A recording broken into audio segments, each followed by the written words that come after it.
Hello and welcome to today's video. Today's video is going to be a granny square video, and one of the things that I really didn't like when I first started crocheting was chaining up to the next row. When you are making a granny square and you have to start the next row, you have to chain 3 and then carry on around. And I used to get really frustrated with the seam that you would get throughout the top part of your granny square. So I kind of come up with an idea of how to stop that from happening. Now what I am going to say is, this idea is probably not an original idea. Someone else has probably come up with this idea. So I'm not...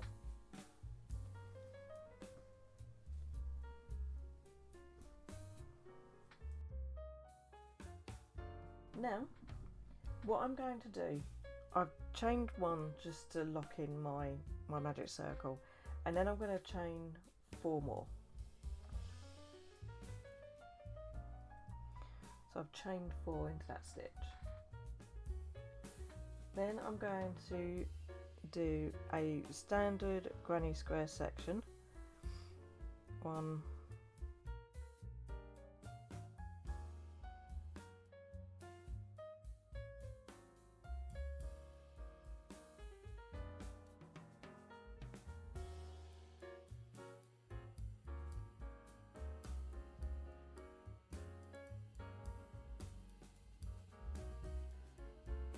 2 double crochets into here, just 1 and 2, and then I'm going to join to this, which was my original chain 4, and I'm going to do it from 3rd stitch and see how that looks.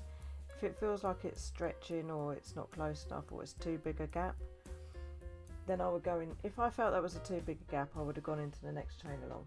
Now what I'm going to do is I'm going to slip stitch into that chain space. That is now a chain space, and I'm going to chain 5. 1, 2, 3, 4. Actually, I'm going to chain 4 to see how it goes to start off with. This is going to be a double crochet and a chain 2 space. So what I'm going to do is I'm going to put 2 double crochets into this space. This is just the way I do my solid granny squares. You might have your own method of doing them. So I've done 2 in that space. I'm now going to do 1 into the actual stitch, and then 1 in the next stitch, and then 1 in the next stitch, and then 2 in the next chain 2 space, which is that one.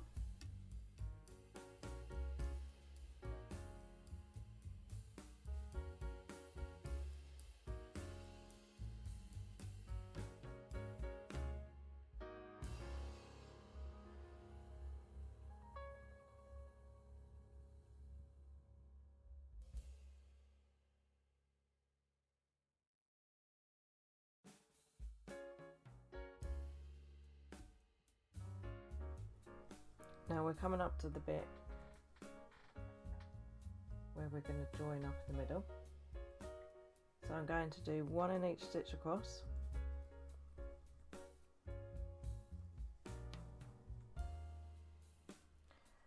There you go. And then I'm going to do 1 in the chain 2 space. And then I'm going to join in the top of that chain 4. So not in the top of the chain 4, so it's actually the 3rd chain. I'm joining into the 3rd chain up, which then gives us our chain 2 space.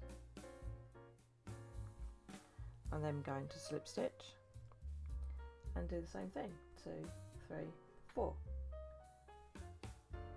So when I was learning, I was told that to chain 3 would be the equivalent of a double crochet.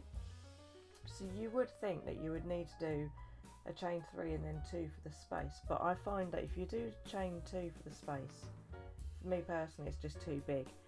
By doing the increases here in this section, you don't see the seam running up your work as it would have done. It would have run up here somewhere.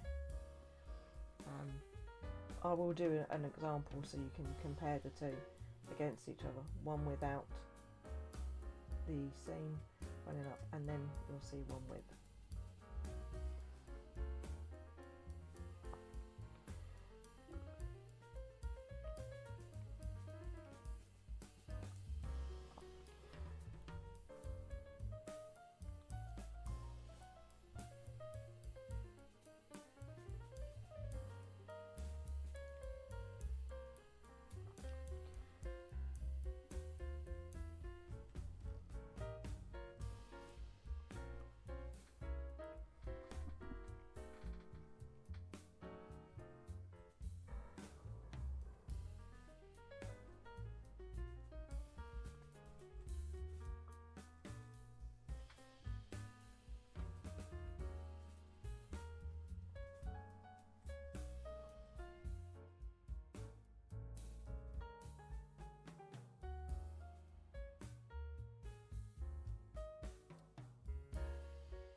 So what I've got here are two squares exactly the same, apart from one difference. One is made with the chain up in the corner, and one has been made with the chain up in the centre of the work.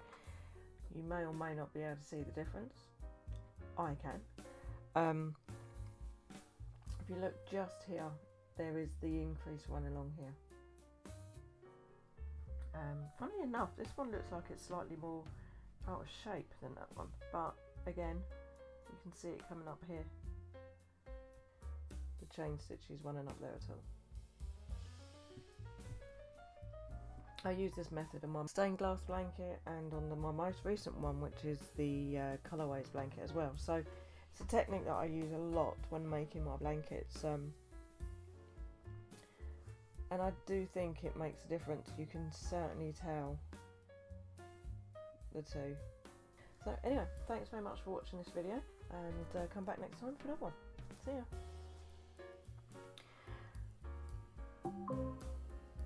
Alexa, what's the notification? Good morning, V. One new notification from Amazon Shopping. The shipment including Truly Woolwich Pork Fry Olive is due to arrive today.